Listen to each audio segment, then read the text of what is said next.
Hayyul hadi bi ajmal dzikra sallu ma'ana ya huddar fahuwa imadi yaumal ma'adi nabiyuna Tahal Mukhtar Hayyul Hadi.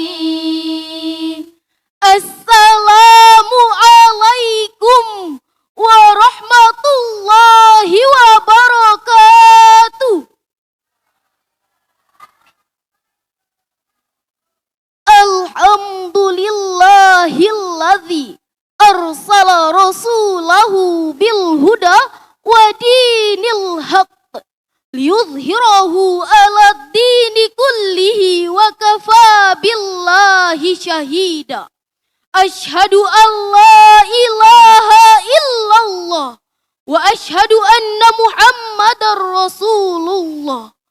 Allahumma salli wa sallim ala sayyidina Muhammad wa ala alihi wa sahbihi ajmain, amma ba'd. Dewan Hakim yang kami hormati serta hadirin yang dirahmati Allah, Indonesia sebagai negara multikultural memiliki keberagaman budaya dan agama yang tersebar di berbagai daerah dari Sabang hingga Merauke. Merupakan negara dengan kepulauan terbesar di dunia dengan 17.508 pulau. Menurut sensus Badan Pusat Statistik Indonesia tahun 2010 bahwa terdapat kurang lebih 1.340 suku bangsa yang tersebar di tanah air Indonesia. Begitu sangat istimewa. Sebagai bangsa yang besar dan majemuk, tentunya Indonesia dihadapkan dengan berbagai macam tantangan dan persoalan. Keberagaman inilah yang akan memunculkan sifat-sifat tertentu dalam kelompok masyarakat yang ada. Bagi bangsa Indonesia, multikulturalisme adalah suatu keniscayaan dan keharusan. Suku, bangsa, ras, agama, dan bahasa merupakan ciri khas serta kelebihan bangsa Indonesia yang pada sisi positifnya akan mengukuhkan persatuan, sedangkan sisi negatifnya akan menyebabkan perpecahan. Insinyur Soekarno, Presiden Republik Indonesia pertama, pernah mengatakan bahwa perjuanganku akan lebih mudah karena melawan penjajah, sedangkan perjuangan kalian akan lebih sulit karena melawan bangsa sendiri. Hal ini dibuktikan dengan munculnya kasus-kasus kerusuhan antar etnis maupun agama hingga tindakan diskriminasi terhadap kaum minoritas yang telah tercatat dalam lembaran kelam sejarah Indonesia, seperti konflik antar agama yang terjadi di Ambon pada tahun 1999 dengan isu SARA. Tragedi Sampit yang terjadi pada tahun 2001 yang menewaskan 500 jiwa. Konflik antar golongan dan pemerintah seperti GAM, RMS, dan masih banyak lagi tragedi-tragedi lain yang seharusnya tidak terjadi di bumi Indonesia ini. Oleh karena itulah, baik dari pihak pemerintah maupun masyarakat Indonesia hendaknya saling menjaga persatuan dan kesatuan bangsa secara harmonis. Berangkat dari kasus tersebut, izinkan kami mengangkat sebuah syarahan dengan tema Etika Merawat Persaudaraan di Tengah Masyarakat Multikultural, dengan landasan utama firman Allah dalam Al-Quran surah Al-Hujurat ayat 13 yang berbunyi, A'udzu billahi minasy syaithanir rajim.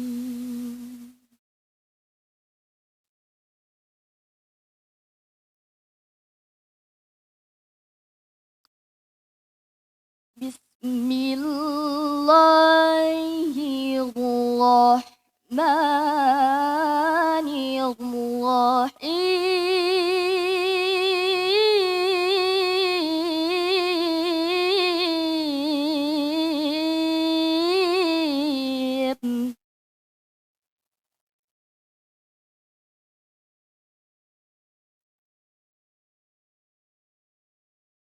Ya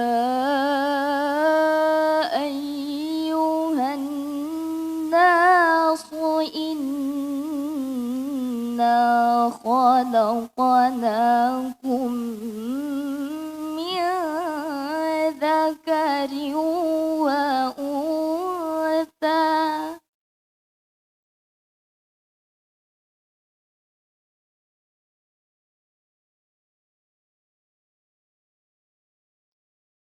Inna khalaqnakum min dzakarin wa untha wa ja'alnakum syu'uban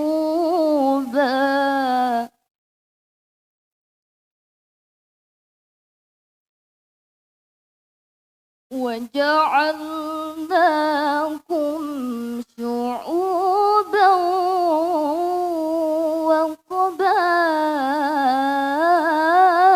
وقبائل لتعارفوا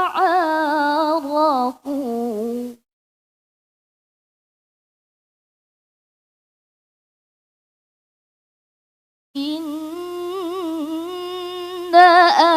أكرمكم عند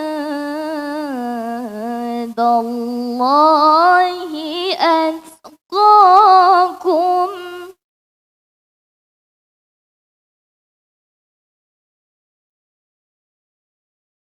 إن الله عليم خبير.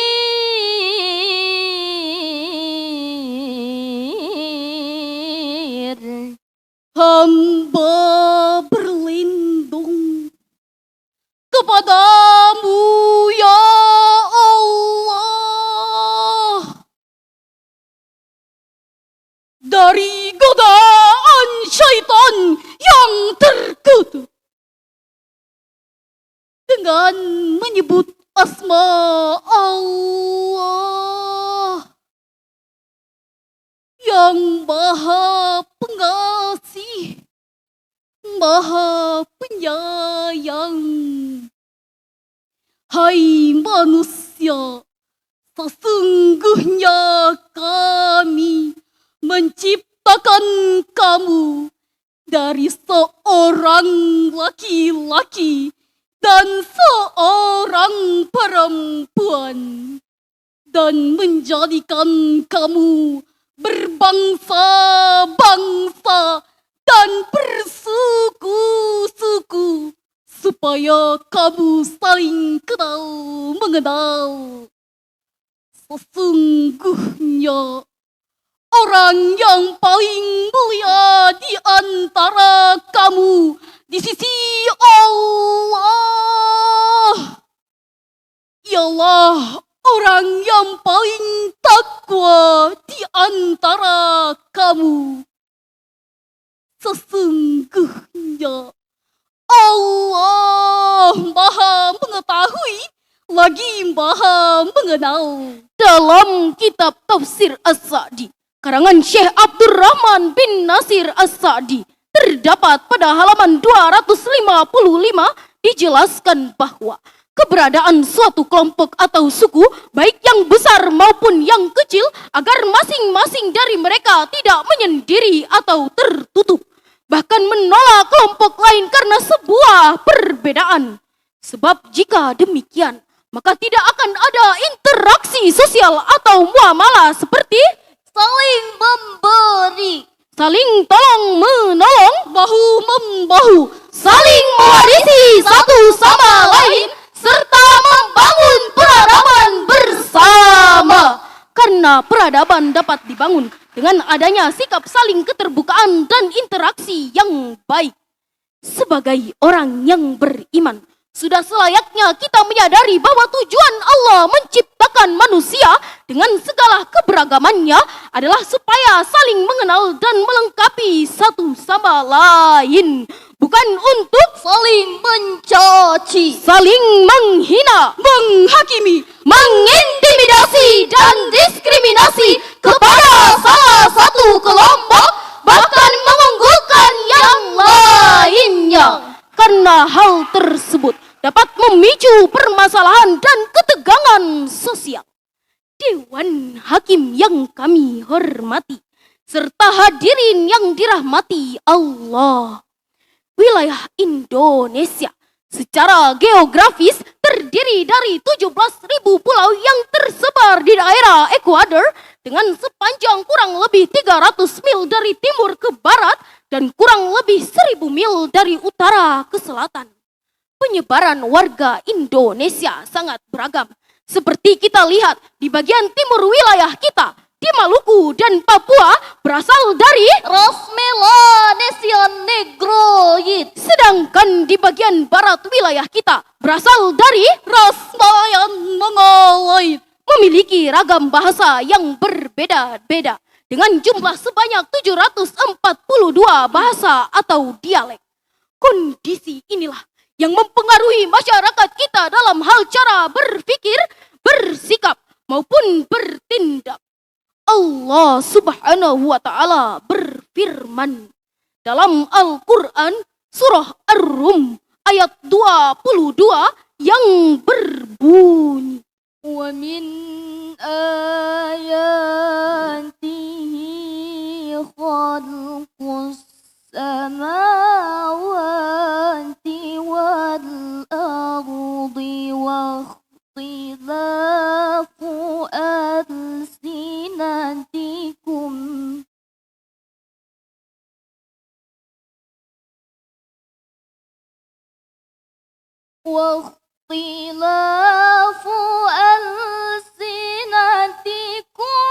wa alwanikum.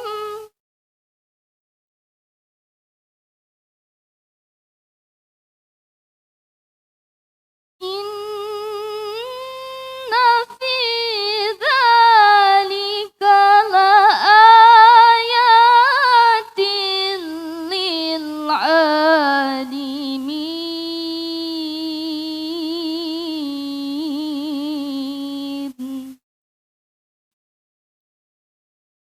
Inna fi dzalika laayatin lil alimin.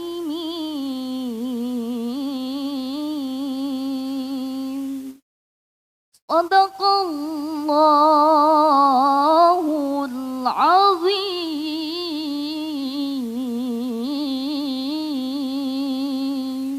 Dan di antara tanda-tanda kebesaran Allah ialah pencipta langit dan bumi, serta perbedaan bahasa dan warna kulitmu. Sesungguhnya pada yang demikian itu benar-benar terdapat tanda-tanda kebesaran Allah bagi orang-orang yang berilmu. Maha benar Allah atas segala firman-Nya. Menurut Al-Fairuz Zabadi dalam kitab Tanwir Al-Mikbas min Tafsir Ibnu Abbas juz 21 halaman 155 menyatakan bahwa ayat ini sebagai petunjuk keesaan dan kekuasaannya dalam menciptakan langit dan bumi serta menjadikan perbedaan bahasa dan warna kulit sebagai petunjuk bagi orang-orang yang mempunyai akal dan ilmu. Allah menunjukkan hal ini agar tujuan manusia lebih meningkatkan keimanannya serta lebih mengenal kepada Sang Pencipta. Tidak merasa paling baik disebabkan perbedaan bahasa dan warna kulit.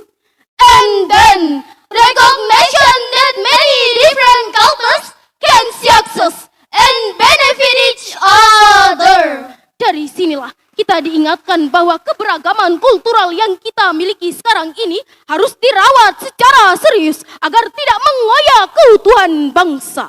Dewan Hakim yang kami hormati, serta hadirin yang dirahmati Allah.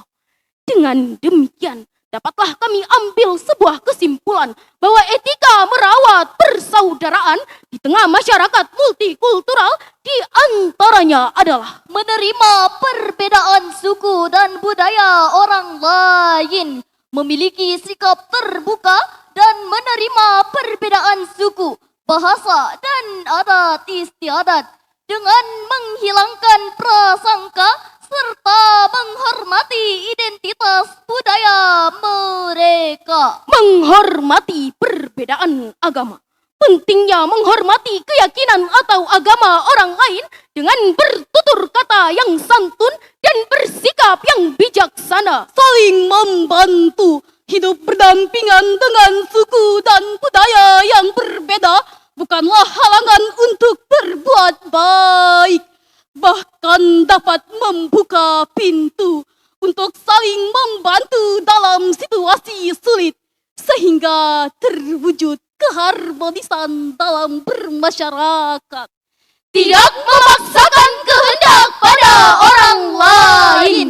Penghormatan terhadap hak dan asasi setiap individu akan memunculkan karakter masyarakat yang damai dan sejahtera, sehingga akan melahirkan toleransi yang tinggi dan beradab.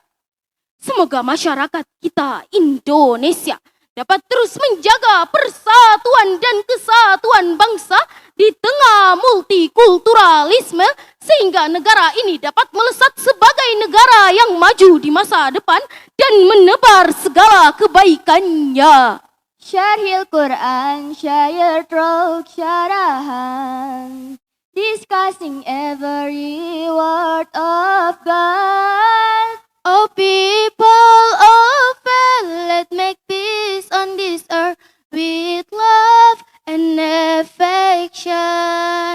Syarhil Quran, syiar melalui syarahan, mengupas habis setiap firman Tuhan. Wahai manusia beriman, ayo wujudkan kedamaian di bumi ini dengan kasih dan sayang. Kedamaian dengan kasih dan sayang. Di timur ada buah matoa, Rasanya manis luar biasa. Persatuan dan kesatuan kita jaga bersama Agar terwujud persaudaraan yang luar biasa. Akhirul kalam, wabillahi taufik wal hidayah. Wassalamu alaikum warahmatullahi wabarakatuh.